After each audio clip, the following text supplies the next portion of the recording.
École annexe d'Ardeb Djoumal, il est 7 heures. La cloche de la rentrée sonne.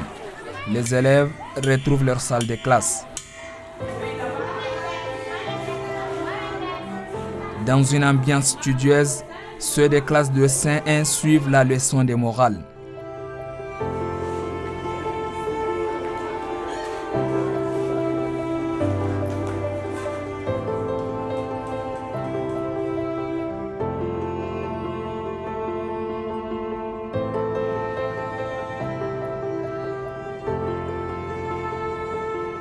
À un pas de là, le marché d'Ombolo aussi se réveille et retrouve ses usagers.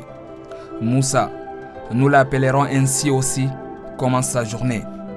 Un enfant muhajir qu'on appelle sous d'autres cieux talibé, contraint à la mendicité. Chaque jour, il arpente tous les couloirs et étals du marché.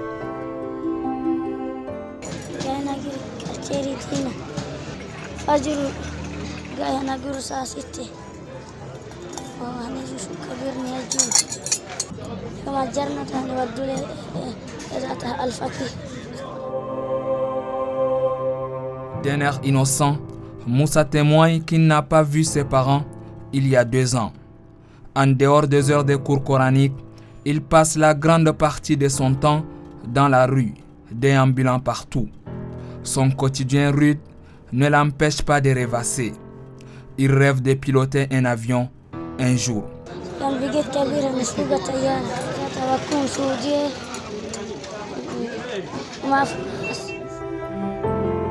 Un rêve qui paraît impossible au vu de la réalité de l'enfant aujourd'hui. Le petit garçon ne va pas à l'école. Il est exclu de tout un système. Pourtant, il en a le droit.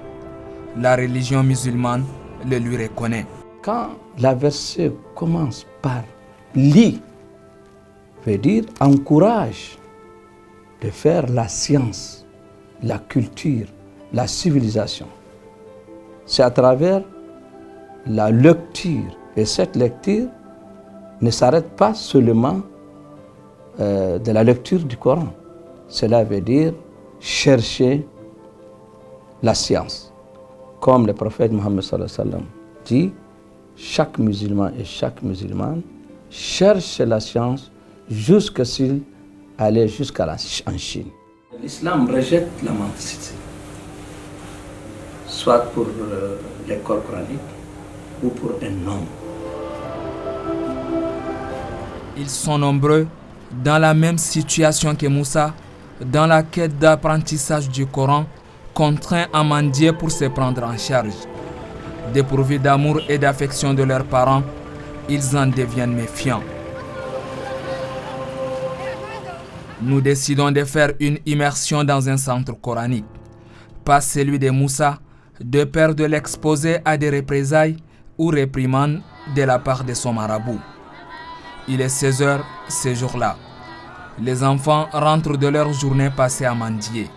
Déjà, ils enchaînent avec les cours du début de la soirée. La fatigue domine sur ces petits.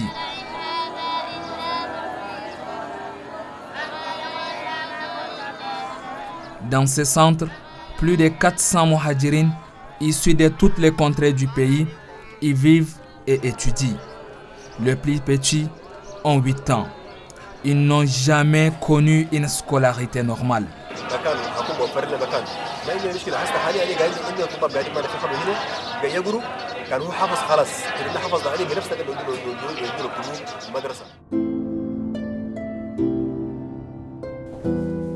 Le Tchad a ratifié plusieurs conventions relatives à la protection et à l'éducation des enfants. Malgré les efforts du gouvernement, les défis sont encore immenses. C'est un défi pour l'État de voir et de donner un standard d'éducation approprié à tous les enfants, peu importe le choix qu'ils opèrent. Parce que ce soit une éducation basique ou que ce soit une éducation religieuse, nous avons l'obligation de garantir la sécurité pour ces enfants avec des standards internationaux. Et pour cela, nous avons mis en place un programme de resocialisation.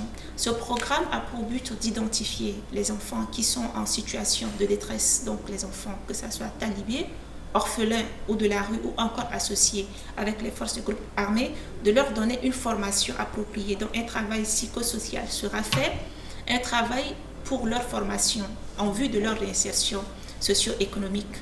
Et pour cela, il nous faut vraiment des ressources. C'est pourquoi nous travaillons actuellement avec l'UNICEF pour l'opérationnalisation de ce programme, mais aussi de doter en fait le Tchad d'un centre national pour la prise en charge des enfants. Hors du système n'est pas perdu. Pour Moussa, les choses peuvent encore changer. En attendant, il continue encore de caresser son rêve de devenir pilote un jour. Le Coran bien mémorisé, peut-être.